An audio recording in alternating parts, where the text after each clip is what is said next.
Hey, what is up? This is AJ from Fire from Heaven. As many of you know, I'm a heavy metal artist. I'm also a Christian. And so I just felt the need to explain something that I keep seeing a lot of. It just, I don't know, I just felt the need to explain this. Okay? So it's the parable of the talents, or the parable of the loaned money. I don't know what, you call it. There's probably several different names for it. But the reason I felt like I needed to explain this was because I see in the church, and especially in the modern church and in Protestant circles, and others, an obsession with the teaching of like you can't save yourself, works can't save you, which is, that's good. That is something the Bible teaches.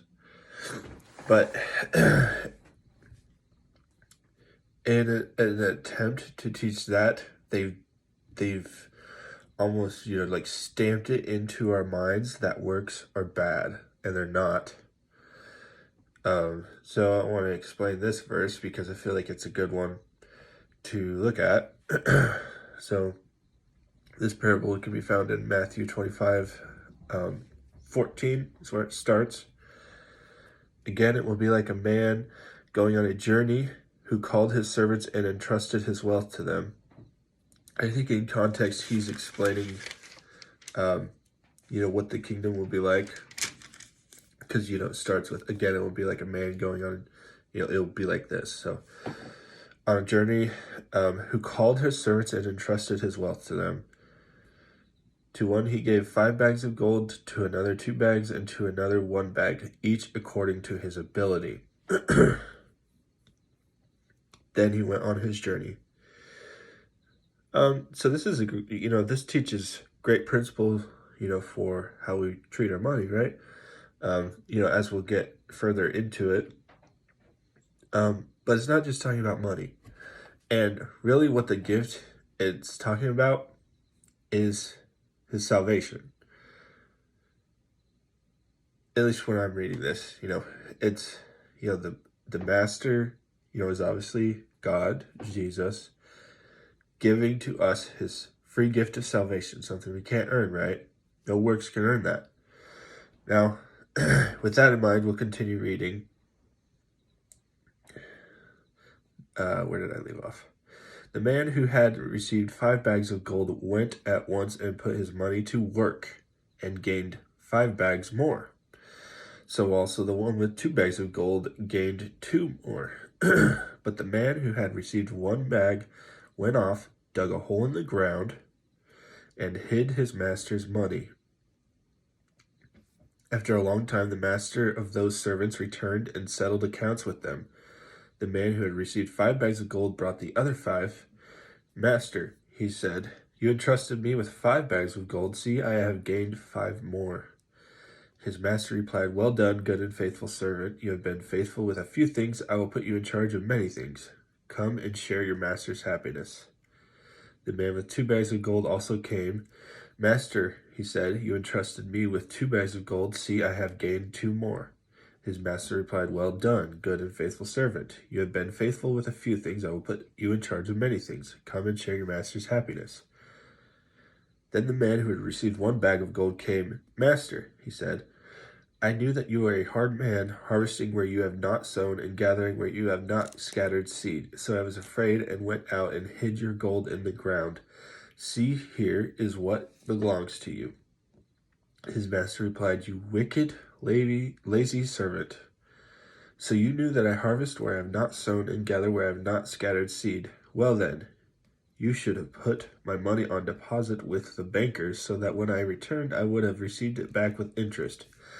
So take the bag of gold from him and give it to the one who has 10 bags. For whoever has will be given more, and they will have an abundance. Whoever does not have, even what they have will be taken from them. And throw that worthless servant outside into the darkness where there will be weeping and gnashing of teeth.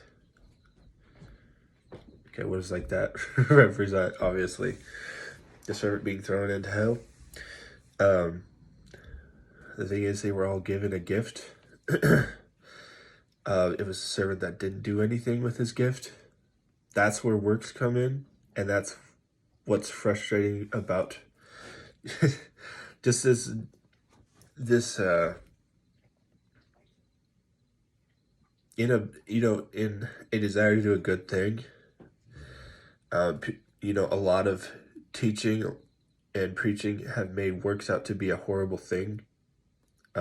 Any Christian who's trying to live a moral life and to do good things and to follow the principles, the laws that God gave us to govern our lives as bad, when in reality it's only bad when you're trying to do these things in order to save yourselves.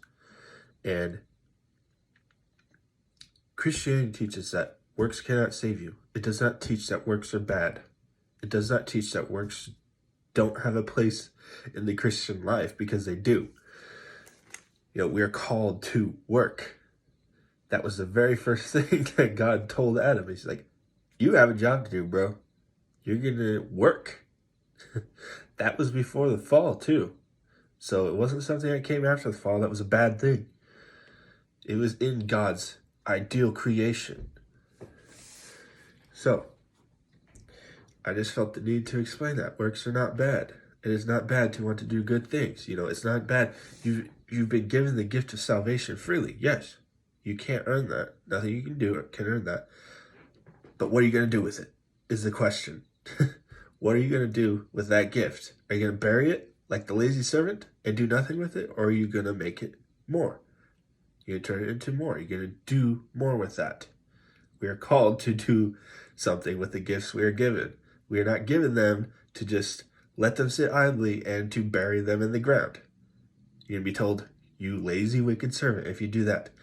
You are given what you have to do something with them, to do good works. So, can't save you, but they're not bad. So, get out there and work.